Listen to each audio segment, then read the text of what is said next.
Airport కొంటవా, Charminar కొంటవా, పోనీ హుస్సేన్ సాగర్, రవీంద్ర భారతి కొంటవా? ఇష్టం లేదా బిర్లా మందిర్? ఏది కొంటవో నీ ఇష్టం, నువ్వు వద్దంటే చెప్పు, వేరేటోళ్ళకి అమ్మేస్తా అని అప్పట్లో వచ్చిన అమ్మో ఒకటో తారీఖు సినిమాలో కామెడీ సీన్లు ఉండే చూసిర్రా? చారిత్రక కట్టడాలను చూపించి అవి నాయే అని మంది చెవుల పువ్వులు పెట్టి ముంచుతుంటాడు తనిఖీల భరణి. ఇక సినిమాల కామెడీ సీన్లు కాబట్టి నవ్వుకున్నాం కానీ బయట గట్ల జరుగుతుందా? కాని పని కదా. కానీ అయిందోల్లా గా పంజాబ్ రాష్ట్రంలో నిజంగానే అయింది.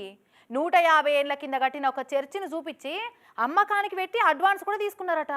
పార్లీ గా వింత ముచ్చట మనం కూడా అరుచుకొని వద్దాం.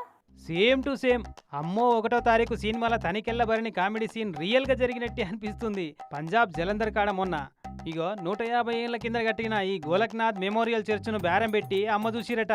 అదే పంజాబ్ రాష్ట్రం లుధియానాలో ఉండే ఇద్దరు బ్రోకర్ గాళ్ళు, అందులో ఒకరు మొగోళ్ళు ఇంకోళ్ళు ఆడోళ్ళట. అసలైతే ఆ చర్చికి వాళ్ళకి అసలు సంబంధమే లేదట. ఇక ఎంత లేదన్నా 150 కోట్ల విలువ గల చర్చ్ అట ఇది. దీన్ని చూపెట్టి 5 కోట్లకే అమ్ముతున్నామని బంపర్ ఆఫర్ పెట్టి 5 లక్షల అడ్వాన్స్ కూడా తీసుకొని దొంగ కాయిదాలు తయారు చేసి ఇచ్చిరట.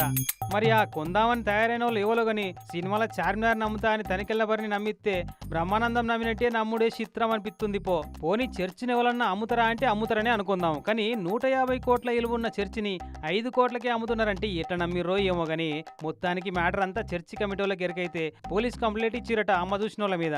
ఉంటారాయిగా ఎంత దొరికితే అంతే ఆసరా అని 5 లక్షలు వేసుకొని అవతల పడ్డరట. అప్పటికే ఇదివరకు కూడా సేమ్ అసుంటి మోసాలు చేసిరట వాళ్ళిద్దరు.